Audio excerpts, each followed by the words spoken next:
जिसको अब मैं आप लोग को बता देता हूँ। जो यान ऑक्शन हाउस से लौट आया होता है। दूसरा फोर्थ एल्डर भी जो कोई के साथ आई मीन किंग मुयर के साथ जो पैलेस में पहुंच गए होते हैं, जिसके बाद वो जो यान से मिलते हैं और डेमन एम्पर से।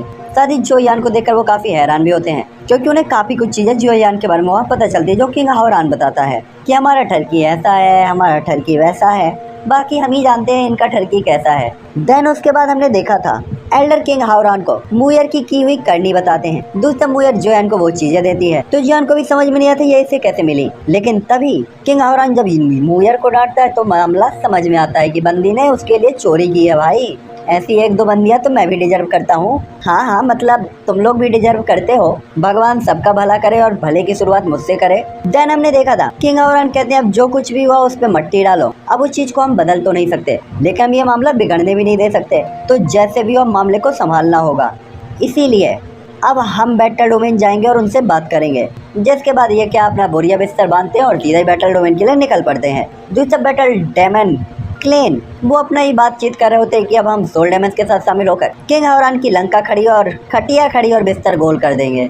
तभी वहाँ पे किंग हावरान की आर्मी पहुंच जाती है, लेकिन पैट्रियार्क फैंग गेट ही नहीं खोल रहा होता है, निकल जाओ सालों यहीं से। तो किंग हावरान कहते हैं अरे भाई बस थोड़ी सी बात करनी यार, देख ले यार। बेचारे को दया आ जाती है, तो वो कहता है ठीक है यार आजा, चल बता क्या बात है। और वो सभी लोग हॉल के अंदर एंटर होते हैं और इसके बाद मैं एपिसोड एंड कर देता हूँ। तो अब ये वाला एपिसोड स्टार्ट होता है जस्ट वहीं से। निर्लज्ज प्राणियों अब तो लाइक कर दो। तो यहाँ पे हॉल के अंदर फैंग यून अपना मन बना लेता है, इसीलिए तालियां बजाते हुए एक बंदे को इनवाइट करता है और तुरंत ही कहता है भाई डेमन एम्पर को दारू वारू दो। जिसके बाद वो तुरंत ही कहता है डेमन एम्पर का बिहेवियर तो सच में काफी अलग है, और क्योंकि डेमन एम्पर इतनी ज्यादा ऑनेस्ट है, मैं फैंग यून भला उन्हें फॉलो करने से कैसे मना कर सकता हूँ। तभी किंग हावरान भी हंसते हुए चाय का घूंट लगाते और कहते हैं ब्रदर फैंग, मैंने आपको कई सालों से नहीं देखा, लेकिन वास्तव में बैटल डोमेन की ब्लैटल डेमन क्लेन की सोल ड्रीम चाय तो अभी भी उतनी ही ज्यादा प्यारी है और मीठी भी। वास्तव में इसे पीकर तो मुझे पास्ट की वो हर एक चीज याद आ गई। साथ ही मुझे ब्रदर फैंग के साथ शराब पीना और बातें करना स्पष्ट तौर पर याद है। हाँ साले दोस्त करते ही क्या है, वो देख भाई तुझे ही देख रही है। भाई ब्रेकअप हो गया 2 बोतल लेके आ जा, भाई तेरे कुत्ते का जन्मदिन है 4 बोतल उठा ले। बस यही तो होता है दोस्ती में। बाकी तो मैं आपको पिछले वीडियोस में बता ही चुका हूँ दोस्ती के फायदे, और जानने हो तो मैं डेडिकेटेड वीडियो बना दूंगा दोस्ती के फायदे की। हालांकि जैसे डेमन एम्पर ये बात रखते हैं तो फैंग यून थोड़ा सा उदास हो जाता है, क्योंकि उसके और डेमन एम्पर किंग हावरान के बीच में काफी अच्छे रिलेशन थे, और ये भी कह सकते थे कि दोनों के बीच में काफी गहरी दोस्ती थी। मैं मानता ही नहीं, हमारे टाइम पे तो दोस्ती एग्जिस्ट ही नहीं करती। या तो दोस्त दोस्त बाप बेटे होते हैं या फिर दोस्त दोस्त भाई भाई होते हैं, दोस्त दोस्त हो ही नहीं सकते। मैं पहले भी ये बता चुका हूँ।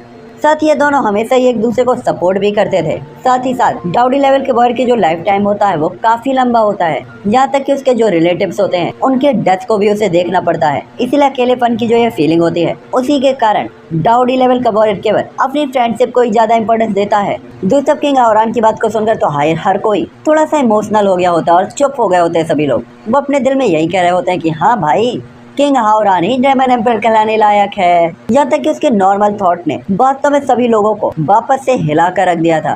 साथ ही फैंग यून तेज दिमाग वाला पर्सन था और काफी अलर्ट भी, इसीलिए वो साफ तौर पर समझ सकता था कि किंग हावरान यहाँ पे एनिमी बनने के बजाय फ्रेंड बनने के लिए सपोर्ट कर रहा था। लेकिन वो चुपचाप इंतजार कर रहा होता कि किंग हावरान आखिरकार उसके रियल इरादे हैं क्या, और वो उसके मुंह से ही सुनना चाहता था। तभी किंग हावरान कहता है अभी जो कुछ भी हुआ उसके बारे में मुझे अभी अभी पता चला, इसीलिए मैं बिना रुके यहाँ पे पहुँच गया ब्रदर फैंग और बैटल डेमन क्लेन से माफी मांगने के लिए। इसे एक स्पेशल जर्नी के तौर पर माना जा सकता है। और ऐसा कहते हुए किंग हावरान सीधा ही मुद्दे की बात पे आता है, जिसके बाद वो कहता है मैं वास्तव में मैनर्स में ज्यादा स्ट्रिक्ट नहीं हूँ, इसीलिए मेरी लिटिल सिस्टर मुयर मनमाने ढंग से काम करती है और उसी के कारण वास्तव में इतनी बड़ी गलती हुई। मुझे उम्मीद है कि ब्रदर फैंग इस बात को माफ कर सकते हैं। साथ ही किंग हावरान के जो वर्ड होते हैं वो काफी सीरियस होते हैं, और इसके बाद वो तुरंत ही मुयर की तरफ देखते हुए कहते हैं मुयर जल्दी करो और फैटियार्क फैंग से माफी मांगो। जिसमें मुयर तुरंत ही खड़ी होती है और कहती है मैं वास्तव में आज काफी बड़ी गलती कर दी है, फैटियार्क फैंग कृपया मुझे माफ कर दीजिए। और ऐसा कहते हुए मुयर अपना सिर नीचे कर लेती है, क्योंकि उसने वास्तव में आज काफी लोगों को हर्ट किया था। साथ ही किंग मुयर का इतना प्यारा सा चेहरा और इतना उदास चेहरा देखकर सभी का जो गुस्सा होता है थोड़ा सा कम हो जाता है।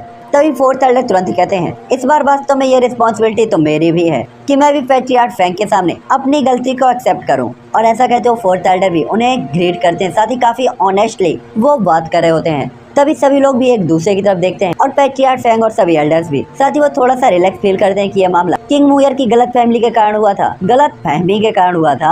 फैमिली तो जियो यान के साथ होगी, उसकी तो गलत कैसे हो सकती है। नहीं, लेकिन बाप इतना गलत है तो लौंडा तो इससे भी बड़ा बाप होगा।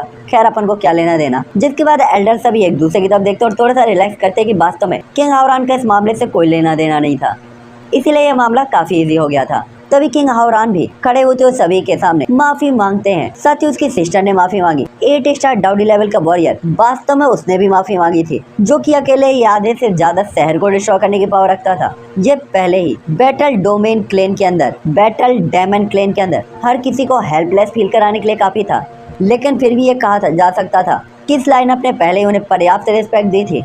तभी फैंग हुन भी अपने दिल में तारीफ करते हुए कहता है, वास्तव में किंग हावरान डेमन एम्परर कहलाने लायक है। उसकी जो सोच है वो दूसरों के कंपैरिजन में अनबीटेबल है। जिसके बाद वो कहता है, लेकिन ये मामला बैटल डेमन क्लेन के चेहरे और रिस्पेक्ट से रिलेटेड है, इसलिए इतनी आसानी से इसे खारिज नहीं किया जा सकता। साथ ही साथ ये मामला हमारे क्लेन से रिलेटेड है, तो हमारे क्लेन के मेंबर्स को समझाना अभी भी मुश्किल है। लेकिन क्योंकि दोनों ही ग्रुप अपनी जगह ठीक है और साथ ही साथ इस छोटी सी गलती के साथ हमें दोनों ही क्लेन्स के बीच के रिलेशन को खराब नहीं करना चाहिए। साथ ही क्योंकि पूरे वर्ल्ड में किंग हावरान, उनका बिहेवियर काफी ज्यादा रिपुटेटेड है और जब किंग हावरान ने एक कदम उठा ही लिया है तो मैं फैंग ह्यून वास्तव में कुछ कदम पीछे हटने को रेडी हूँ। तभी किंग हावरान तुरंत कहता है, लेकिन ये मामला वास्तव में मेरी ब्लड डेमन ट्राइब की गलती है, इसीलिए मुझे ब्रदर फैंग के नुकसान की भरपाई करनी चाहिए। सबसे पहले जो चीज जिसकी है उसे वो चीज लौटानी चाहिए। और ऐसा कहते हुए किंग हावरान लाइफ फ्रूट और रैंक 6 के पिल का फॉर्मूला सामने की तरफ अपेयर कर देता है। ये देखकर मुयर थोड़ा सा उदास हो जाती है, क्योंकि वो तो जियो यान की मदद करना चाहती थी, लेकिन वास्तव में अब वो ये चीज जियो यान को नहीं दे सकती थी। जिसके बाद एक और अटैक को निकालते हुए किंग हावरान कहता है, इसके अलावा ये scroll bright moon riding on the sea brother Fang को दी जाती है, जो कि वर्ल्ड रैंक के स्टार्टिंग लेवल की बैटल स्किल है, जो कि एक शॉर्ट टाइप टेक्निक है और काफी एक्स्ट्रा ऑर्डिनरी। जिसके बाद किंग हावरान कहता है, मुझे लगता है कि आपके बैटल डेमन सेट के ज्यादातर लोग चैन हैमर का यूज करते हैं, तो मेरे पास एक ग्रीन घोस्ट चैन हैमर है, जो कि मुझे बस लकीली कहीं से मिल गया था। और क्योंकि इसके जो इंग्रेडिएंट और चीजें हैं वो काफी ज्यादा एक्स्ट्रा ऑर्डिनरी है, लेकिन ये मेरे किसी काम का नहीं, इसीलिए मैं इसे ब्रदर फैंग को देता हूँ। और उस चीज को अफेयर करते ही आसपास की हर एक जगह काफी स्ट्रॉन्ग ऑरे से भर जाती है और सभी की आंखें जलने लगती हैं। जिसके बाद किंग हावरान तुरंत अपनी स्टोरेज रिंग से 5000 ब्लड एनर्जी पिल को निकालते हुए ब्रदर फैंग को देते हुए कहता है, मुझे उम्मीद है कि ब्रदर फैंग आप इनका यूज करने में कैपेबल होने चाहिए। और किंग हावरान के इस थॉट के साथ तो सभी लोगों को काफी बड़ा झटका लगा था। हालांकि किंग हावरान ने कुछ भी गलत नहीं किया था, इसीलिए उसे मुआवजा देने की जरूरत नहीं थी, लेकिन किंग हावरान अपने सपोर्टर्स के साथ कुछ भी गलत नहीं होने देना चाहता था, इसीलिए वो ज्यादा से ज्यादा मुआवजा दे रहा होता है, ताकि ये लोग काफी ऑनेस्टली और काफी वेल तरीके से उन लोगों का सपोर्ट कर सके और इनका फाउंडेशन भी स्ट्रॉन्ग हो सके।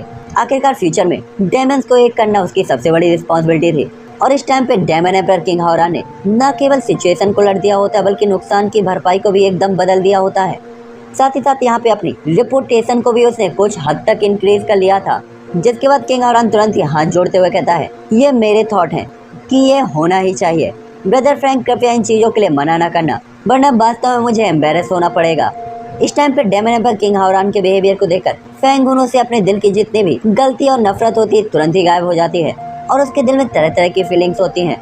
इसीलिए वो तुरंत ही कहता है, क्योंकि डेमन एम्पर अब इस बात पे जोर दे रहे हैं, तो मेरा मना करना वास्तव में उनकी रेपुटेशन को हर्ट करेगा। साथ ही साथ अब से मेरा बैटल डेमन सेट अभी भी डेमन एम्पर के नक्शे कदम पर चलेगा और ब्लड डेमन ट्राइब को फॉलो करेगा और पूरे डेमन क्लेन को एक साथ मिलाने के ग्रेट मोटिव को हासिल करने में उनकी पूरी मदद करेगा। साथ ही उनके जो ये वर्ड होते हैं काफी कमिटेड और ओथफुल होते हैं। साथ ही फोर्थ एल्डर भी यहाँ पे किंग हावरान की चतुराई को देखकर बार बार सहलाते हैं और काफी खुश भी होते हैं, क्योंकि इस टाइम पे किंग हावरान ने नुकसान को फायदे में बदल दिया होता है और साथ ही साथ पूरी की पूरी सिचुएशन चेंज कर दी होती है और अपने कंट्रोल में ले ली होती है। साथ ही ब्लड डेमन ट्राइब के बाकी के एल्डर्स भी किंग हावरान की तारीफ कर रहे होते हैं। दूसरी तरफ किंग मुयर काफी ओबीडियंट तरीके से अभी भी शांत खड़ी हुई होती है। साथ ही उसने कुछ भी नहीं कहा था, बस टाइम पर वो जो यान को देख रही होती है। साथ ही उसकी आंखें तो धुंधली सी होती जा रही होती हैं, जैसे उसे चक्कर सा आ रहा हो। दूसरा पंथ में यहाँ पे हर कोई खुश होता है, इसीलिए जो यान भी किंग हावरान के लिए खुश था।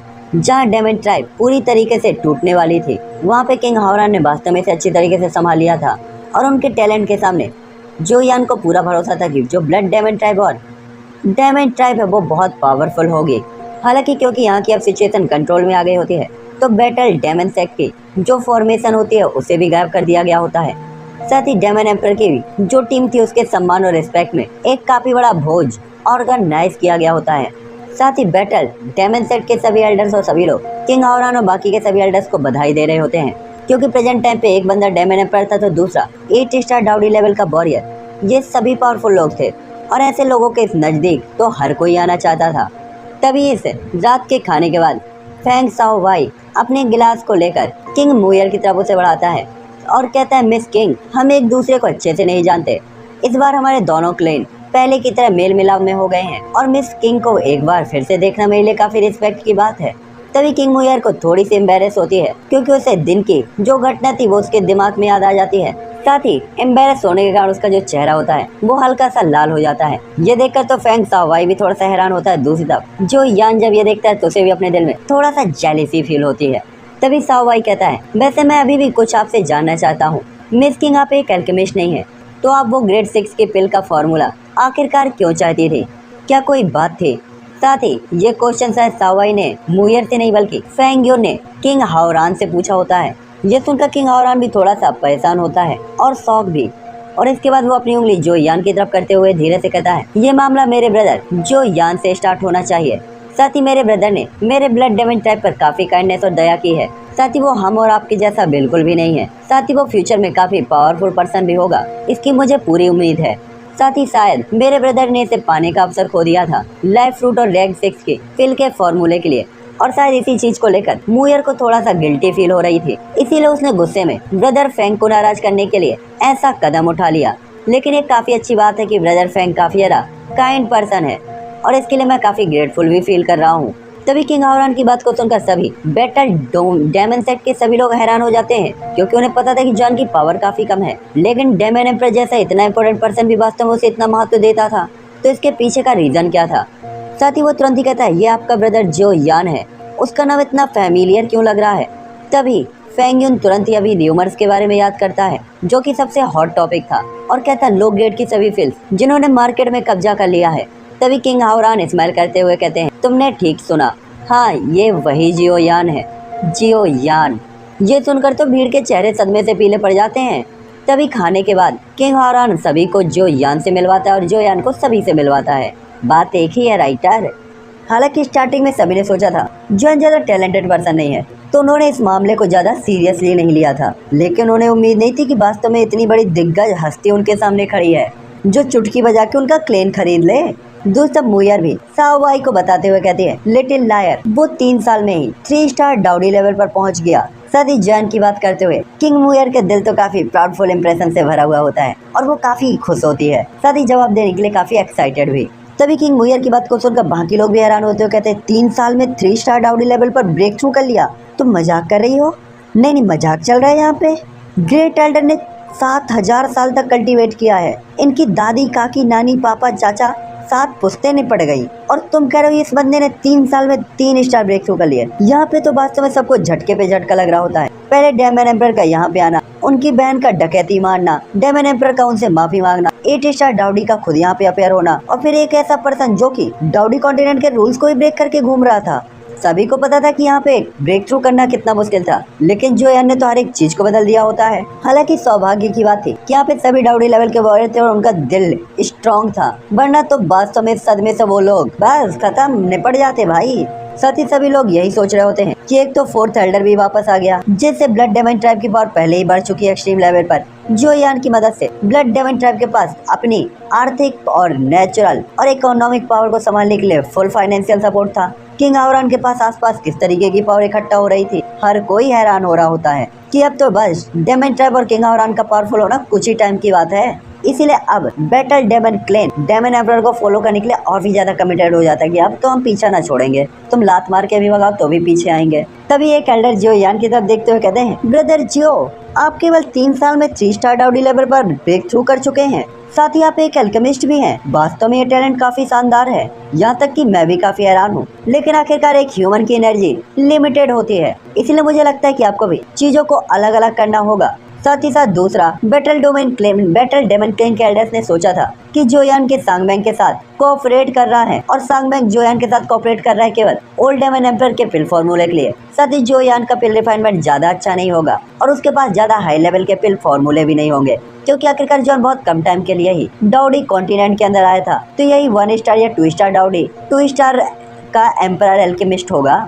इसीलिए वो तुरंत ही कहते हैं, क्योंकि आपकी डाउडी लेवल पर ब्रेक थ्रू करने की स्पीड काफी ज्यादा खतरनाक है। मुझे लगता है कि आपकी एल्केमी अभी भी उतनी अच्छी नहीं होनी चाहिए और आपकी पावर से तो ये थोड़ा कम ही होगी, है ना।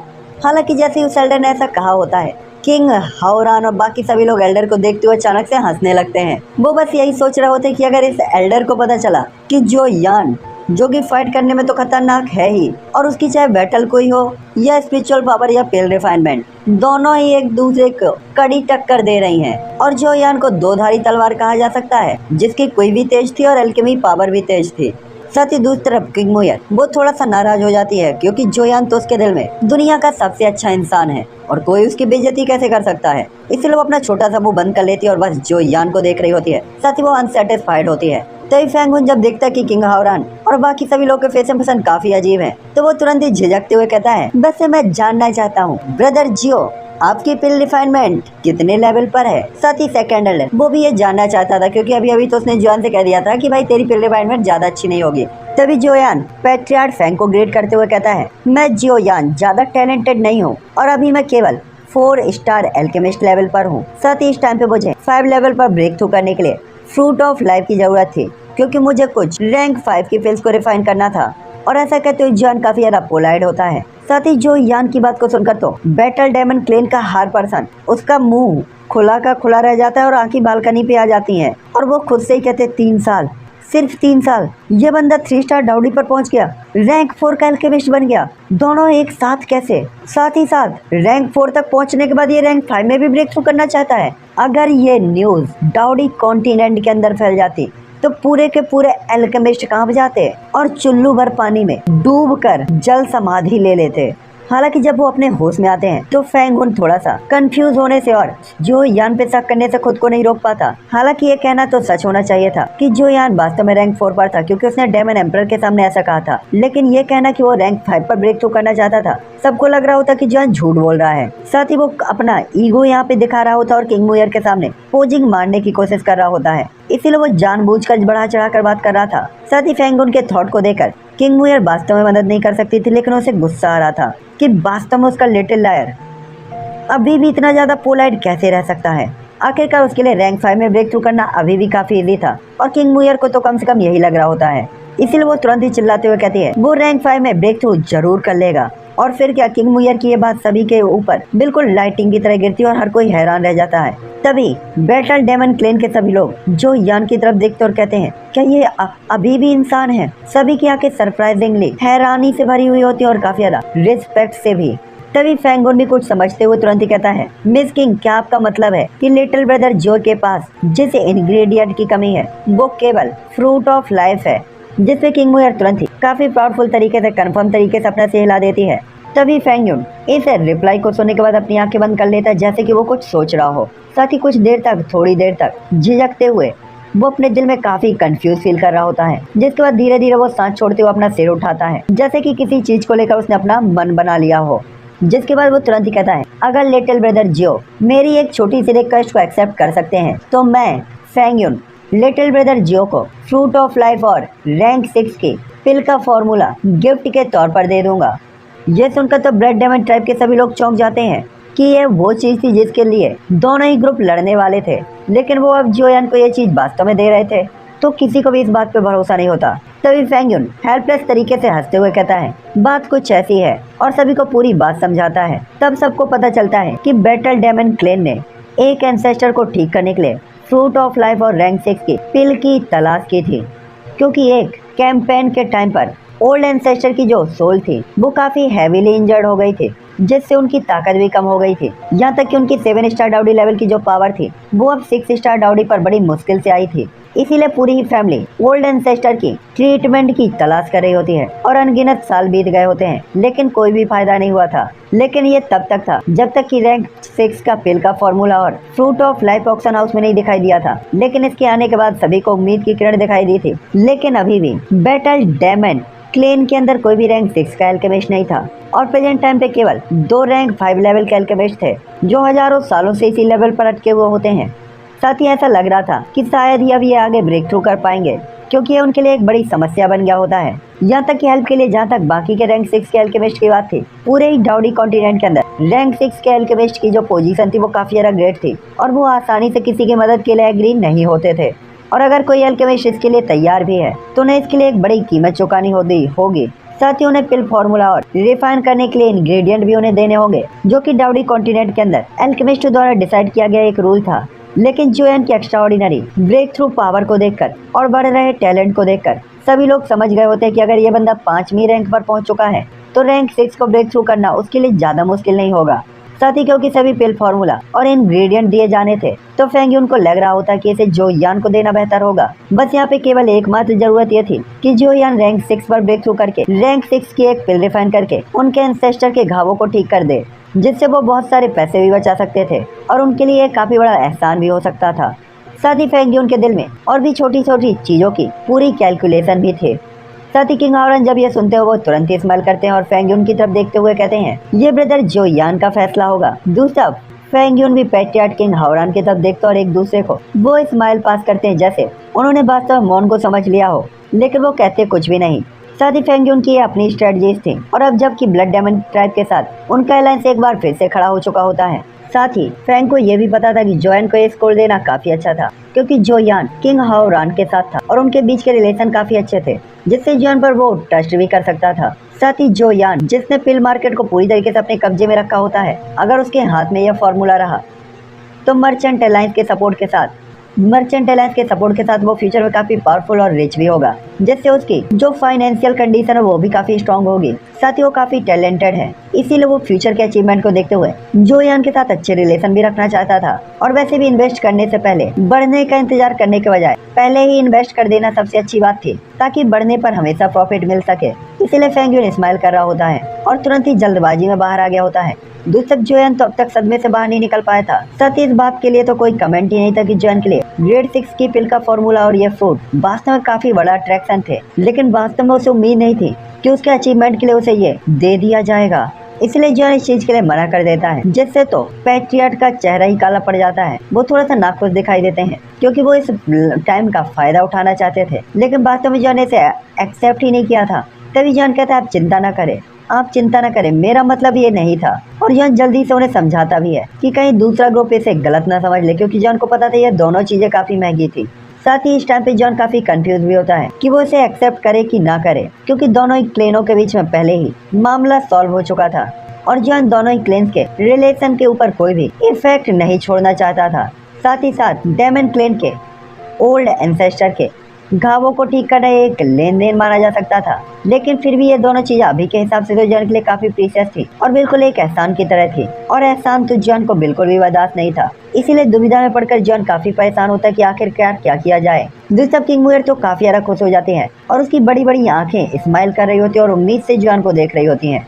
साथ ही वो जोयान का डिसीजन लेने में हो रही देरी के कारण भी थोड़ा सा टेंशन में होती है कि आखिरकार ये सोच क्या रहा है बेवकूफ। तभी पैट्रियट फेंग भी कहते हैं हालांकि रैंक 6 की पिल का फॉर्मूला और ये फ्रूट ऑफ लाइफ वास्तव में कीमती है, लेकिन हमारे बैटल डायमंड क्लेन के लिए इसका कोई भी यूज नहीं है, क्योंकि हम इसका यूज नहीं कर सकते। साथ ही बाहरी लोगों को ये चीज देने के बजाय अपने लोगों को देना ये बेहतर होगा। मुझे आशा है कि लिटिल ब्रदर जो मेरे बैटल डायमंड क्लेन की इतनी सी इच्छा को अनएक्सपेक्ट यानी रिजेक्ट नहीं करेंगे। साथ ही फेंगुन ने जानबूझकर अपने लोगों और अब दिल की बात को इसमें जोड़ दिया होता है, जिससे तो किंग हाओरन भी थोड़ा सा हैरान हो जाता है कि वास्तव में चालाक लोमड़ी जवान की चमकार भी चलाना जानता है। दूसरा किंग मुयर तो गुस्से से पैर पटक रही होती है कि आखिरकार ये इतना टाइम लगा क्यों रहा है।